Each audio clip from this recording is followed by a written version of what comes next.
Hi, this is Jacintha from NLPM. இன்னைக்கு நம்ம spiritual ஸ்டோரியோட episode 4 பார்க்க போறோம். வாங்க வீடியோக்குள்ள போகலாம்.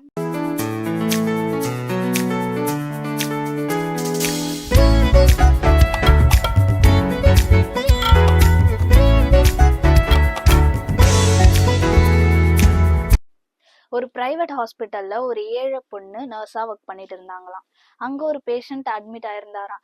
அவரு திடீர்னு பார்த்தா ரொம்ப சீரியஸ் ஆயிட்டதுனால வேற ஹாஸ்பிட்டலுக்கு ஷிஃப்ட் பண்ணணும்னு சொல்லி அந்த ஹாஸ்பிட்டலோட மேனேஜ்மெண்ட் சொல்லிட்டாங்க. ஆனா வேற ஹாஸ்பிட்டலுக்கு ஷிஃப்ட் பண்ணணும்னா இந்த ஹாஸ்பிட்டல்ல இருக்க டியூ மணி எல்லாத்தையும் பே பண்ணணும்னு சொல்லி அந்த ஹாஸ்பிட்டலோட நிர்வாகம் சொல்லிட்டாங்களாம். ஆனா அந்த அமௌண்ட் பாத்தீங்கன்னா ரொம்ப பெரிய அமௌண்டா இந்த இந்த பேஷண்டோட வீட்டுல கட்ட முடியாதாம். ஸோ அதனால அந்த டாக்டர் கிட்ட போயிட்டு எங்களுக்கு ஒரு 10 days டைம் கொடுங்க, நாங்க ரொம்ப புவரான ஃபேமிலி அப்படின்னு சொல்லி ரொம்ப ரிக்வஸ்ட் பண்ணி கேட்டாங்களாம்.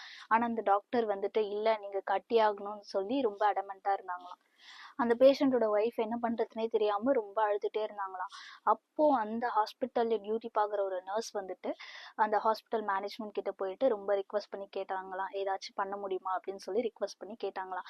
ஆனா அந்த மேனேஜ்மெண்ட் வந்து எதுவுமே பண்ண முடியாது அப்படின்னு சொல்லிட்டாங்களாம்.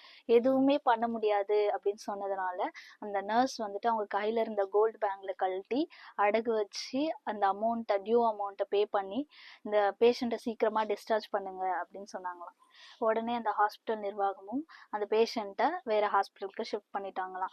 அங்க எல்லா ட்ரீட்மெண்ட்டும் சீக்கிரமா நடந்ததுனால அவருடைய உயிரும் காப்பாற்றப்பட்டுச்சு. இந்த நர்ஸ் பண்ண உதவினால அந்த பேஷண்ட் வந்து காப்பாற்றப்பட்டாங்க. ஸோ இங்க பாத்தீங்கன்னா அந்த நர்ஸ்க்கு வந்துட்டு சொத்து பணம் எதுவுமே இல்லை. அவங்க கிட்ட இருந்த ஒரே பொருள் அந்த கோல்டு பேங்கிள் மட்டும்தான். ஸோ அதையே அவங்க கொடுக்கறதுக்கு ரெடியா இருந்தாங்க. இததான் மார்க் 12:31 உன்னிடத்தில் நீ அன்பு கூறுவது போல பிறனிடத்திலும் அன்பு கூறுவாயாக.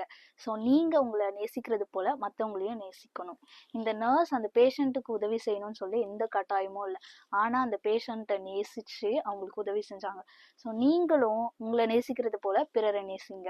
ஸோ இந்த மெசேஜ் உங்களுக்கு பிடிச்சிருந்துச்சுன்னா உங்க ஃப்ரெண்ட்ஸுக்கு ஷேர் பண்ணுங்க. God bless you.